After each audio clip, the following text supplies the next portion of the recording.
আসসালামু আলাইকুম প্রিয় শিক্ষার্থীরা, আশা করি সবাই খুব ভালো আছো।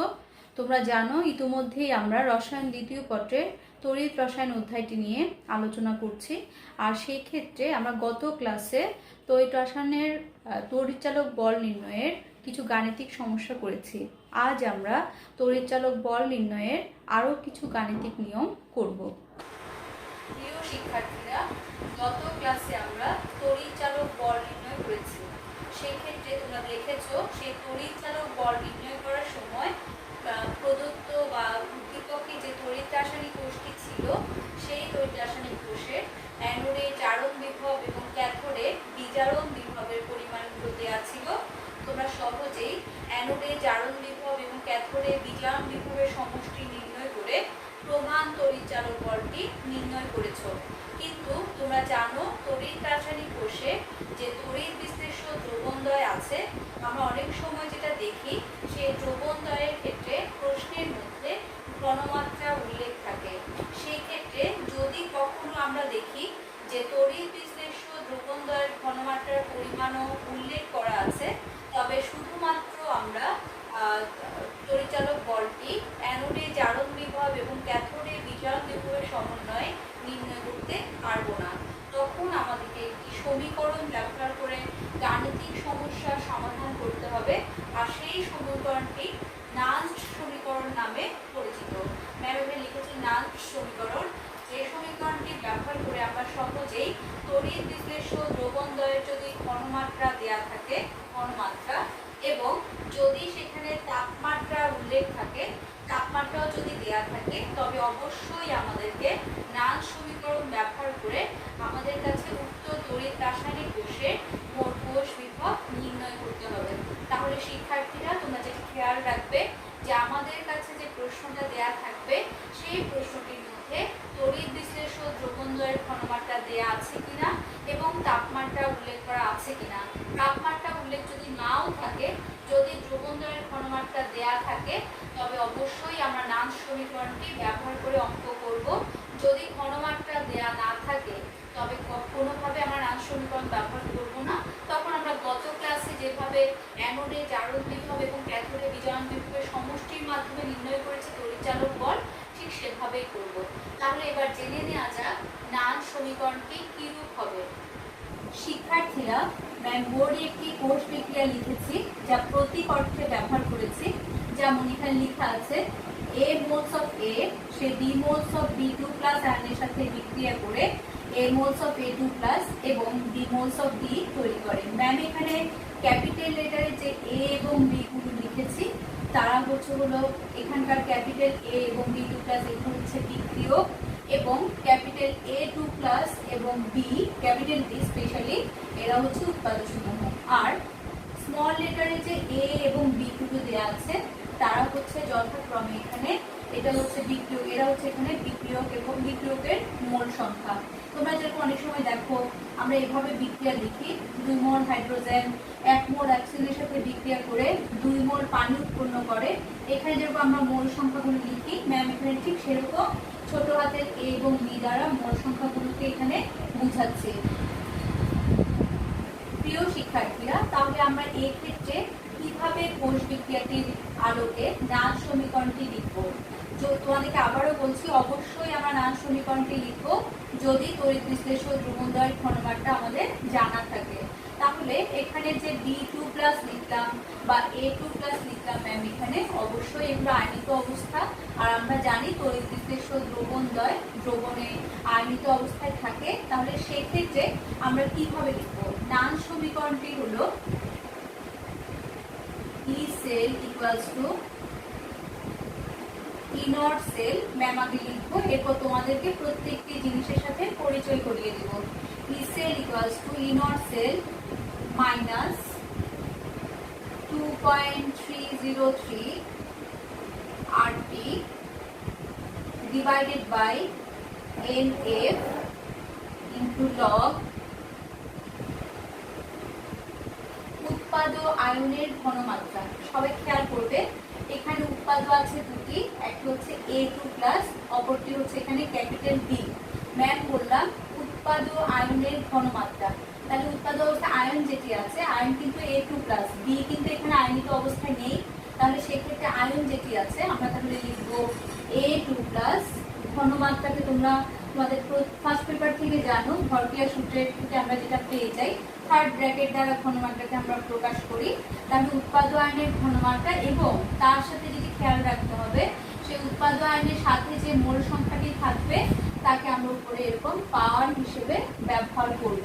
এখানে এ আছে, তাহলে ম্যাগনিটিউড উপরে এ লিখলাম, ডিভাইডেড বাই বিক্রিয়ক আয়নের ঘনমাত্রা। তাহলে বিক্রিয়ক অবস্থা আছে এখানে ক্যাপিটাল এ এবং B2+, তাহলে আয়নিত অবস্থায় আছে B2+, সেজন্য আমি এখানে লিখবো B2+। আয়নের মোলার ঘনমাত্রা, তার সাথে অবশ্যই উপরটির মতো আমাদেরকে মোল সংখ্যাটি লিখতে হবে, আমরা এখানে লিখবো স্মল বি। তাহলে সবাই যেটি খেয়াল করবে, ম্যাম এখানে নাম সমীকরণটি লিখলাম, E cell equals to E not cell minus 2.303 RT divided by NF into log উৎপাদ্য আয়নের মোলার ঘনমাত্রা ডিভাইডেড বাই বিক্রিয়ক আয়নের মোলার ঘনমাত্রা। তাহলে এর থেকে আমরা এখন পরিচিত হব কোনটি দ্বারা আমরা কি বুঝে থাকি। এখানে যে ই সেল লেখা আছে, ই সেল হলো মোট কোষ বিভব,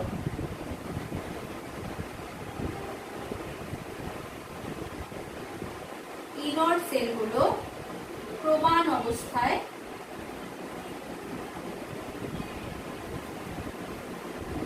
কোষ বিভব বা তড়িৎচালক বল, যেটি তোমরা জানো সেই মানটি।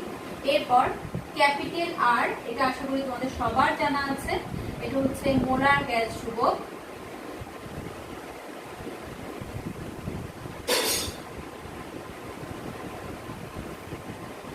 যার একটি মান আছে, মানটি তোমাদের জানতে হবে। এসআই পদ্ধতিতে আমরা ব্যবহার করব 8.314 জুল পার কেলভিন পার মোল, 8.314 জুল পার কেলভিন পার মোল। এখানে ক্যাপিটাল টি যেটা আছে তা হলো তাপমাত্রা, এরপর স্মল এন যেটি আছে তা হলো মোল সংখ্যা, ক্যাপিটাল এফ যেটা আছে তা হচ্ছে 1 ফ্যারাডে। তোমাদের আশা করি জানা আছে 1 ফ্যারাডে সমান সমান 96,500 কুলম। আমরা জানি আন্তর্জাতিক পদ্ধতিতে চার্জের একক হচ্ছে কুলম, তাহলে সেই ক্ষেত্রে আমরা 96,500 কুলম এখানে লিখলাম। আর লগ এখানে অপারেটর, আর বাকি দুটি মান তো আমাদের উৎপাদ বা বিক্রিয়ক আয়নের যে ঘনমাত্রার বিষয়াদি আছে একটু প্রশ্নে উল্লেখ থাকবে। আর মোল সংখ্যার উপরে যে এ এবং B, small a small B দেওয়া আছে, তা আমরা সমীকরণ সমতা বিধান করার পরে যে সংখ্যাগুলো পেয়ে যাব সেই মানগুলো সেখানে আমরা বসাবো। তাহলে সবাই যেটি খেয়াল করবে, এখানে আমরা মোট কোষ বিভব নির্ণয় করব, আর সেক্ষেত্রে ইনর সেলও আছে, যেটা আমরা অ্যানোডে জারণ বিভব এবং ক্যাথোডে বিজারণ বিভবের সমষ্টির মাধ্যমে নির্ণয় করব।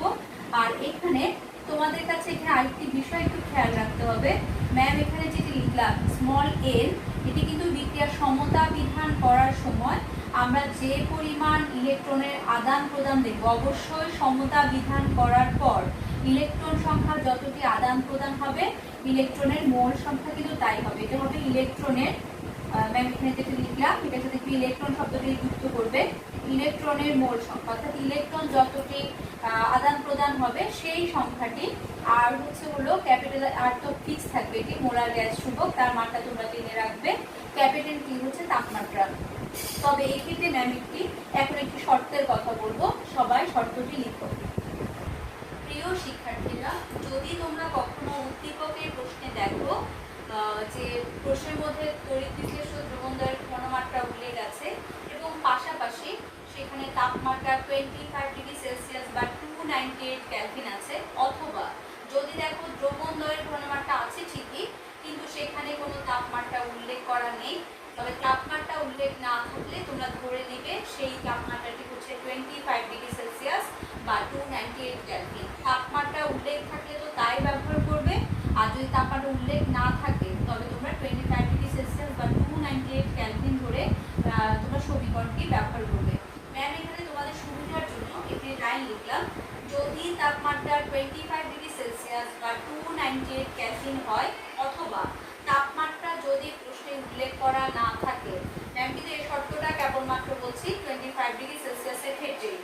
হবে সেই ক্ষেত্রে নান সমীকরণটি নিম্নরূপ হবে। কেমন হবে সবাই খেয়াল করো। E cell equals to E not cell minus, তোমরা জানো যে এখানে আমরা আর এর মান কি জানি, টি এর মানটা তুমি আমি এখানে বললাম 25 ডিগ্রি সেলসিয়াস প্লাস 298 কেলভিন। তোমরা অবশ্যই 298 টি বসাবে ক্যালভিন এককে, আন্তর্জাতিক পদ্ধতিতে যে এককটি ক্যালভিন বসাবে। এবং এন এর যে মানটি আছে, এন এর মানটি এক এক বিক্রিয়ার জন্য এক এক রকম হবে বা পরিবর্তনশীল। কিন্তু এখানে যে ফ্যারাডের বিষয়টি আছে 96,500 কুলম্ব, এটাও কিন্তু ফিক্সড। তার মানে আমাদের কাছে এখানে এই মানটি কিন্তু ফিক্স থাকছে 25 ডিগ্রি সেলসিয়াসের ক্ষেত্রে।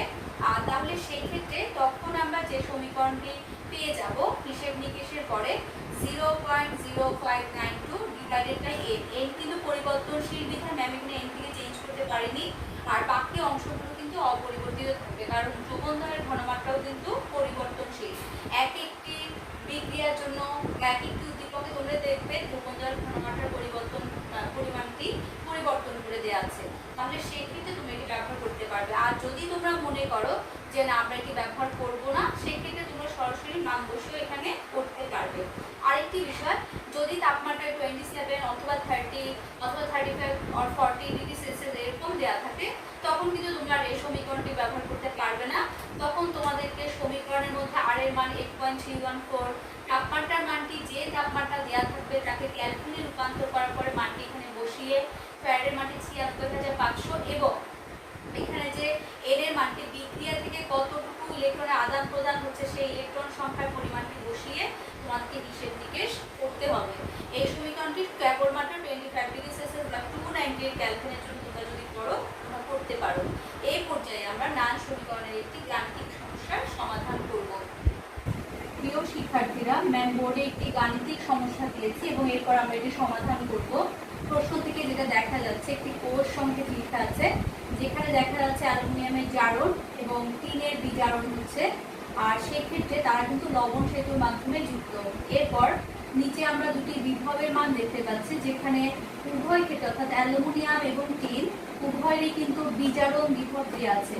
তোমরা আশা করি সবাই জানো, আগে তড়িৎদ্বার পরে দ্রবণ থাকলে জারণ, আগে দ্রবণ পরে তড়িৎদ্বার থাকলে তা বিজারণকে বোঝায়। সেক্ষেত্রে আমাদের কাছে প্রশ্নে আরো দুটি লাইন আছে। যদি টিন 2+ আয়নের ঘনমাত্রা 0.15 মোলার এবং অ্যালুমিনিয়াম 3+ আয়নের মোলার ঘনমাত্রা 0.25 মোলার হয়, তবে কোষটির তড়িৎ চালক বল নির্ণয় করো। যদি আমাদের কাছে প্রশ্নে এই দুটি ঘনমাত্রার বিষয় না থাকতো, তবে সহজেই কিন্তু আমরা শুধুমাত্র জারণ এবং বিজারণ বিভবের সমন্বয়ের মাধ্যমে বা সমষ্টির মাধ্যমে আমরা সরাসরি তড়িৎ চালক বল নির্ণয় করতে পারতাম। কিন্তু এখানে যেহেতু ঘনমাত্রা আছে, তাই আমরা সরাসরি সেই সমীকরণটি ব্যবহার করে পারবো না। আমাদেরকে অবশ্যই নান্স সমীকরণের মাধ্যমে গাণিতিক সমস্যাটির সমাধান করতে হবে। তাহলে সেক্ষেত্রে আগের মতোই আমাদের কিন্তু আগে অ্যানোডে জারণ অর্ধকোষ বিক্রিয়া, ক্যাথোডে বিজারণ অর্ধকোষ বিক্রিয়াটা আমরা নির্ণয় করব। করে কোষ বিক্রিয়া নির্ণয় করার পর আমরা আগে প্রমাণ অবস্থায় কোষ বিভব নির্ণয় করব, কারণ আমাদের কাছে যে নান্সের সমীকরণটি জানা আছে তার মধ্যে কিন্তু প্রমাণ কোষ বিভবের মানটির প্রয়োজন আছে। আর এক্ষেত্রে যদিও দ্রবণদ্বয়ের ঘনমাত্রা উল্লেখ করা আছে, কিন্তু এখানে কিন্তু তাপমাত্রার উল্লেখ করা নেই। তোমাদেরকে কিন্তু ইতিমধ্যে বলেছি, তাপমাত্রা যদি উল্লেখ করা না থাকে তবে সেই ক্ষেত্রে তোমরা ধরে নিবে যে তাপমাত্রাটি 25 ডিগ্রি সেলসিয়াস বা 298 কেলভিন, তা ধরে অঙ্কটি করবে। ম্যাম এখানে যে অঙ্কটি লিখেছি এটি রাজশাহী বোর্ড 2016 গাণিতিক সমস্যা। তাহলে সেই ক্ষেত্রে আমরা কিভাবে জিনিসটি লিখবো। আরেকটি বিষয়, তোমরা যদি কেউ এভাবেও না বুঝো, তোমরা এখান থেকেও কিন্তু কার জারণ কার বিজারণ হবে সেটি ইজিলি বুঝতে পারো। যেমন ধরো এখানে অ্যালুমিনিয়ামের বিজারণ বিভব হচ্ছে -1.66 ভোল্ট, টিনের বিজারণ বিভব হচ্ছে -0.14 ভোল্ট। কারণ অনেক সময় যেটা দেখা যায় কোষ সংকেত নাও লিখে রাখতে পারে।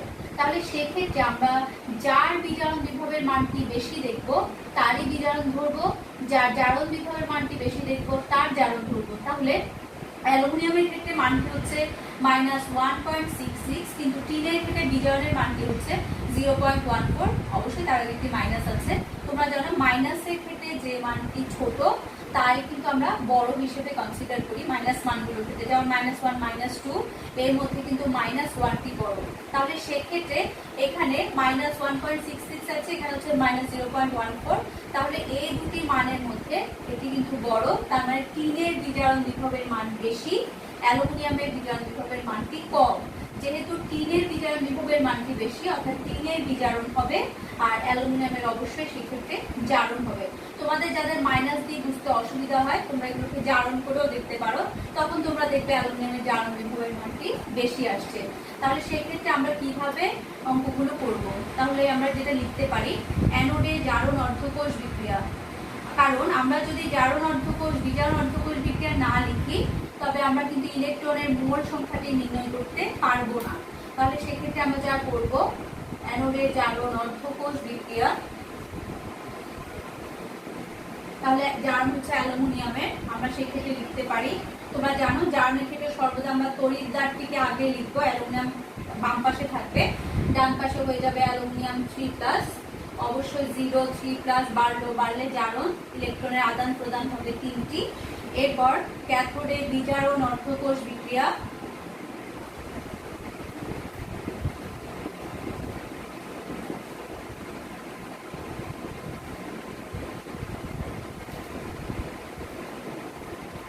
তাহলে ক্যাথোডের ক্ষেত্রে টিনের বিষয়টি আগে দ্রবণ পরে তড়িৎদ্বার, তাহলে এখানে 2টি ইলেকট্রনের বিষয় +2 ইলেকট্রন। তাহলে এবার যেটা খেয়াল করবে, আমরা যখন কোষ বিক্রিয়া নির্ণয় করি তখন সেই ক্ষেত্রে কিন্তু আমরা জানি ইলেকট্রনের সংখ্যা সমান হতে হয়, কিন্তু এখানে আমরা দেখতে পাচ্ছি এখানে 3টি ইলেকট্রন বাট এখানে 2টি ইলেকট্রন। তাহলে ইলেকট্রনের সমতা বিধানের জন্য আমরা যেটা খেয়াল করব, প্রথম সমীকরণটিকে আমরা 2 দ্বারা গুণ করব, দ্বিতীয় সমীকরণটিকে আমরা 3 দ্বারা গুণ করব। তাহলে ধরলাম এটি 1 নম্বর সমীকরণ, এটা 2 নম্বর সমীকরণ। তাহলে আমরা যেটা করব যে 1 নং সমীকরণকে 2 দ্বারা এবং 2 নং সমীকরণকে আমরা 3 দ্বারা গুণ করব। গুণ করে আমরা এখানে যোগ করব। যোগ করার পরে যেটি পাচ্ছি, আমরা যোগ করার পরে যেটা দেখতে পাবো যে এখানে আগে ম্যাম দেখাচ্ছি গুণ করার বিষয়টি। আমরা এখানে প্রথম দিকে 2 দ্বারা গুণ করলাম, 2 অনু অ্যালুমিনিয়াম 6 ইলেকট্রন, 2 অ্যালুমিনিয়াম 3+। এরপর এটা দ্বিতীয় সমীকরণটিকে 3 দ্বারা গুণ করলাম, 3 অনু টি 2+ +6 ইলেকট্রন 3 এরপর যোগ করার পর আমরা যেটা দেখে যাব,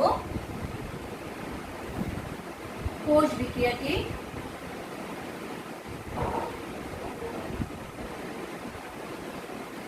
অ্যালুমিনিয়াম, এখানে ইলেকট্রনগুলো ক্যান্সেল হয়ে যাবে, 3 টিন 2+, 2 অ্যালুমিনিয়াম প্লাস 3 অনু টিন। তাহলে তোমরা এখানে যদি খেয়াল করবে, সমতা বিধানের আগে কিন্তু 3টি ইলেকট্রন, এখানে ছিল 2টি, আর সেক্ষেত্রে সমতা বিধানের পরে আমরা কিন্তু 6টি পাচ্ছি। তোমরা কিন্তু সমীকরণের মধ্যে বা সূত্রের মধ্যে যে ইলেকট্রন সংখ্যার বিষয়টি ছিল তা কিন্তু সমতা বিধান করার পরে যে সংখ্যাটি পাবো তাই ব্যবহার করতে হবে। তার মানে আমরা সূত্রের মধ্যে n এর মান বসাবো 6, কখনো আমরা 3 বা 2 বসাতে পারবো না। তাহলে এবার আমরা যে সমীকরণটির মাধ্যমে অঙ্কটি করব, লিখবে তোমরা আগে যে এখানে যেহেতু আমরা জানি অ্যালুমিনিয়ামের জারণ হয়েছে, আমরা আগে জিনিসগুলোকে চেঞ্জ করে নিব। অ্যালুমিনিয়াম 3+ অ্যালুমিনিয়াম -1.66 ভোল্ট, কিন্তু আমরা এটাকে জারণ আকারে লিখব, অর্থাৎ E নট অ্যালুমিনিয়াম 3+ +1.66 ভোল্ট। এরপর E নট, টিনের চেঞ্জ করতে হবে না কারণ টিনের বিজারণ বিভব দেওয়া আছে এবং বিক্রিয়াতেও আমরা দেখতে পাই টিনের বিজারণ হয়, তাহলে সেক্ষেত্রে -0.14 ভোল্ট। তারপর তাপমাত্রার বিষয়টি আমরা লিখব, তার মধ্যে সমীকরণ লিখতে হবে 25 ডিগ্রি সেলসিয়াস বা সমান দিয়ে লিখবে 298 কেলভিন। তারপরে হচ্ছে n তোমরা লিখবে 6, আর এর মান আমরা যা লিখবো 8.314 জুল পার কেলভিন পার মোল। আর হচ্ছে এখানে 3 আয়নের মোলার ঘনমাত্রা দেয়া আছে, হচ্ছে 0.15 মোলার। এরপর হচ্ছে অ্যালুমিনিয়াম 3+ আয়নের মোলার ঘনমাত্রা দেওয়া আছে, যে পরিমাণটি হচ্ছে 0.25 মোলার। আর আমরা এখানে যদি নির্ণয় করব ইসেল = আর আমরা ইনর্ট সেলের মানটি সূত্রের সাহায্যে নির্ণয় করে নিব। প্রিয় শিক্ষার্থীরা, তোমরা চাইলে ইনর্ট সেলের মানটি আগে আলাদাভাবে নির্ণয় করতে পারো, অথবা তোমরা চাইলে সরাসরি সমীকরণের মাধ্যমে তা নির্ণয় করে দিতে পারো। ম্যাম আগে আলাদাভাবে নির্ণয় করে দেখাচ্ছি যে ইনর্ট সেল ই নট, তোমরা যেহেতু গত ক্লাসে ম্যাম এগুলো পড়িয়েছি জানো, ম্যাম আর এখানে ডিটেলস বলছি না। Aluminium 3 plus plus E not 3 plus oblique 3। তাহলে আমরা যখন মানগুলো এখানে বসাবো যে 1.66 মাইনাস 0.14 ভোল্ট, ক্যালকুলেশন করার পর আমরা পেয়ে যাব 1.52 ভোল্ট। এই পর্যায়ে আমরা লিখব যে আমরা জানি 25 ডিগ্রি সেলসিয়াস তাপমাত্রায় নাস্টের সমীকরণটি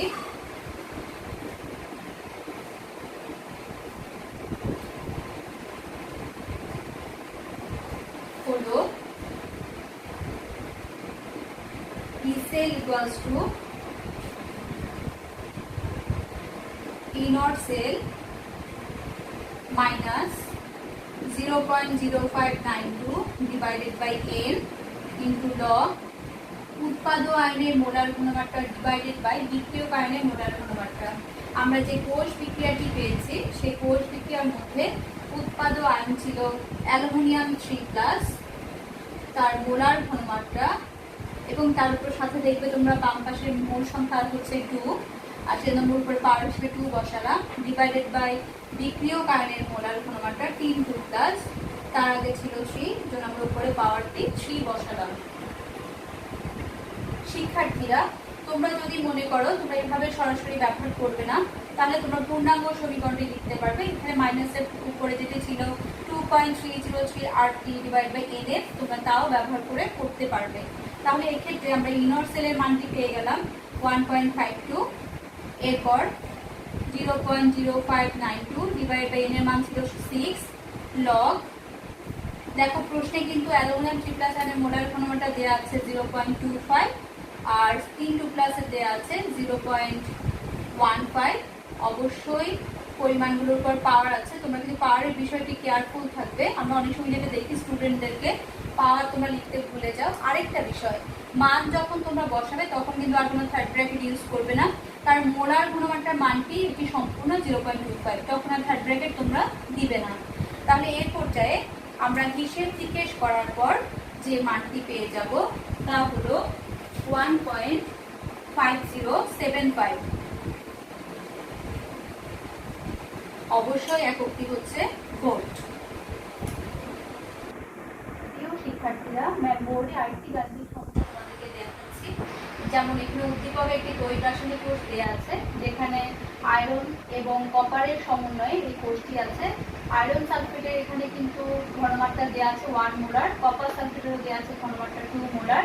তাহলে তোমাদের অলরেডি বলা আছে যখনই ঘনমাত্রা উল্লেখ থাকবে অবশ্যই আমরা নাচ সমীকরণের সাহায্যে তার তড়িৎচালক বলটি নির্ণয় করব। সেক্ষেত্রে আয়রন এবং কপার উভয়েরই কিন্তু জারণ বিভবের মানটি দেওয়া আছে। তাহলে এখন কিন্তু কোষ সংকেত লেখা নেই, আমরা তাহলে কিভাবে বুঝবো কার জারণ কার বিজারণ? সেক্ষেত্রে অবশ্যই তোমরা যে কাজটি করবে যে উদ্দীপকের মধ্যে যে বিভবগুলো দেওয়া থাকবে সেই বিভবের মধ্যে যদি তারা জারণ আকারে থাকে, জারণ বিভবের মান যার বেশি তারই জারণ হবে। যদি দেখো বিজারণ বিভব দেওয়া আছে তবে সেক্ষেত্রে যার বিজারণ বিভবের মানটি বেশি তার বিজারণ হবে। আর যদি একজনের জারণ অপরজনের বিজারণ দেওয়া থাকে সেক্ষেত্রে তোমরা উভয় দিকে হয় জারণ বা বিজারণ আকারে সাজিয়ে তোমরা দেখবে যার জারণ বিভবের মানটি অথবা বিজারণ বিভবের মানটি যার বেশি তোমরা সেই সাপেক্ষে নির্ণয় করে দেবে। তাহলে এখানে আমরা দেখতে পাচ্ছি আয়রন এবং কপার উভয় থেকে জারণ বিভবের মান দেওয়া আছে এবং আয়রনের জারণ বিভবের মানটি কপারের জারণ বিভবের মানের চাইতে বেশি, তার মানে অবশ্যই আয়রনের জারণ হবে আর কপারের বিজারণ হবে। তাহলে আমরা শুরুতে অর্ধকোষ বিক্রিয়ার মাধ্যমে কোষ বিক্রিয়া নির্ণয় করব। তাহলে অ্যানোডে জারণ অর্ধকোষ বিক্রিয়া।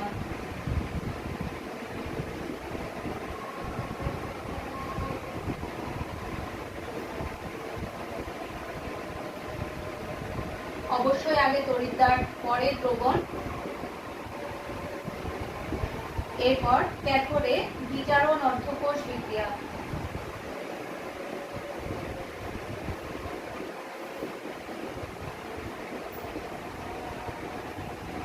বিজারণের ক্ষেত্রে আগে দ্রবণ অর্থাৎ কপারের ক্ষেত্রে কপার 2 প্লাস, পরে তড়িৎদ্বার।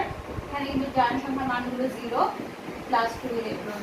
এবার আমরা যদি কোষ বিক্রিয়া করতে চাই, আমরা দেখব ইলেকট্রন সংখ্যার সমতা আছে কিনা। এখানে অবশ্যই সমতা আছে, আমাদের বাড়তি আর কোনো কিছু গুণ করতে হচ্ছে না। তাহলে আমরা যদি এখন কোষ বিক্রিয়া নির্ণয় করতে চাই, তাহলে iron plus copper 2 plus iron 2 plus plus copper. এই পর্যায়ে আমরা ইনর সেল অর্থাৎ প্রমাণ অবস্থায় তড়িৎচালক বলটি আগে নির্ণয় করব। শিক্ষার্থীরা ম্যাম ইনর সেল লিখলাম আয়রনের জারণ বিভব প্লাস কপারের বিজারণ বিভব। কিন্তু প্রশ্নে আমাদের এখানে আয়রনের জারণ বিভবের মান দেওয়া থাকলেও কপারে কিন্তু জারণ বিভব দেওয়া আছে, কিন্তু আমাদের লাগবে হচ্ছে কপারের বিজারণ বিভব। তাহলে জারণ বিভবের মানটা হচ্ছে -0.34, আমরা বিজারণে লিখবো তা +0.34। তাহলে আমরা লিখতে পারি 0.44। এখানে মানটা ছিল মাইনাস, কিন্তু বিজারণ এটি তাও হয়ে যাবে প্লাস, তাহলে আমরা লিখবো 0.34 ভোল্ট। হিসেব নিকেশের পর আমরা যা পেয়ে যাবো 0.78 ভোল্ট। শিক্ষার্থীরা আমরা এখানে ম্যাম কিছু মান লিখেছি যে আমরা যেহেতু নান সমীকরণ ব্যবহার করব, তাহলে সেক্ষেত্রে সেই সমীকরণের জন্য প্রয়োজনীয় মানগুলো, যেমন এখানে দ্রবণে আয়রন 2 প্লাস আয়নের মোলার ঘনমাত্রা দেওয়া আছে 1 মোলার, কপার 2 প্লাস আয়নের মোলার ঘনমাত্রা দেওয়া আছে 2 মোলার, ম্যাম এগুলো লিখলাম। এরপর সমীকরণ সমতা বিধান করার পর আমরা যে মোল সংখ্যা পেয়ে গেলাম ইলেকট্রনের তা ছিল 2, ম্যামের জন্য n = 2 লিখলাম। আর এর মানটা তোমাদের জানা আছে 8.314 জুল পার কেলভিন পার মোল। ফ্যারাডের মানটি 96,500 কুলম্ব। তাপমাত্রা কিন্তু এখানে প্রশ্নে 27 ডিগ্রি সেলসিয়াস দেওয়া আছে, ম্যাম তাকে ক্যালভিনে রূপান্তর করলাম 300 ক্যালভিন। আর ই সেলের মানটি হচ্ছে ওয়াট, যেহেতু আমরা ইনর সেল অলরেডি নির্ণয় করেছি। যেহেতু এখানে তাপমাত্রা 27 ডিগ্রি সেলসিয়াস, তাই আমরা নান্টের পূর্ণাঙ্গ সমীকরণটিতে যেভাবে দেওয়া আছে সেই সমীকরণটি উল্লেখ করলাম। অর্থাৎ এখানে আর এর মান, টি এর মান, এফ এর মান সবই ম্যাম রেখে দিলাম, যেটা আমরা আগে 25 এর ক্ষেত্রে মানগুলো বসিয়ে হিসেব নিকেশ করলাম। তোমরা একটা জিনিস খেয়াল রাখবে, তোমাদের বোর্ড পরীক্ষায় বা আমরা যেটা দেখি ম্যাক্সিমাম বোর্ডে কিন্তু 25 ডিগ্রি সেলসিয়াস তাপমাত্রায় বেশি পরিমাণ অঙ্ক এসে মানে এতদিন পর্যন্ত আমরা বেশি দেখেছি। তার মানে এই নয় প্রতিবার 25ই দিবে, তোমরা ভিন্ন তাপমাত্রা কিভাবে করবে সেজন্য ম্যাম এখানে দেখাচ্ছি। তাহলে ইনর সেলের মানটি হচ্ছে এখানে 0.78, যা আমরা কিছুক্ষণ আগে হিসেব করলাম। এরপর -2.303, আর এর মানটি হচ্ছে 8.314, তাপমাত্রার মানটি হচ্ছে এখানে 300, এন এর মানটি 2, ফ্যারাডের মানটি 96,500 কুলম্ব। আর এক্ষেত্রে লগ যে অংশটি আছে, লগের পরে আমরা যেটা খেয়াল করব, তোমরা এখানে দেখো ম্যাম কিন্তু সমীকরণের উপরে কোনো পাওয়ার বসায়নি, কারণ এখানে বিক্রিয়ক বা উৎপাদক আয়নের যে মোল সংখ্যার বিষয়গুলো আছে তাদের আগে মোল সংখ্যা হচ্ছে উভয় ক্ষেত্রেই কিন্তু 1। তাহলে এক্ষেত্রে আয়রন 2 প্লাস আয়নের মোলার ঘনমাত্রার মানটি হচ্ছে হলো 1, আর কপার 2 প্লাসের ক্ষেত্রে মোলার ঘনমাত্রাটি হচ্ছে হলো 2। এখানে মানটি বসালাম, বসানোর পর হিসেব নিকেশ করার পর আমরা যা পেয়ে যাব, পাওয়া যাচ্ছে 0.78895, অবশ্যই একক ভোল্ট। প্রিয় শিক্ষার্থীরা, আজ তোমাদেরকে যে নিয়মের অঙ্কগুলো করালাম, তোমরা এই নিয়ম সংশ্লিষ্ট বোর্ডে আসা অঙ্কগুলো বাসায় প্র্যাকটিস করবে। যদি কোনো সমস্যার সম্মুখীন হও তাহলে ম্যামকে কমেন্টস করে জানাবে।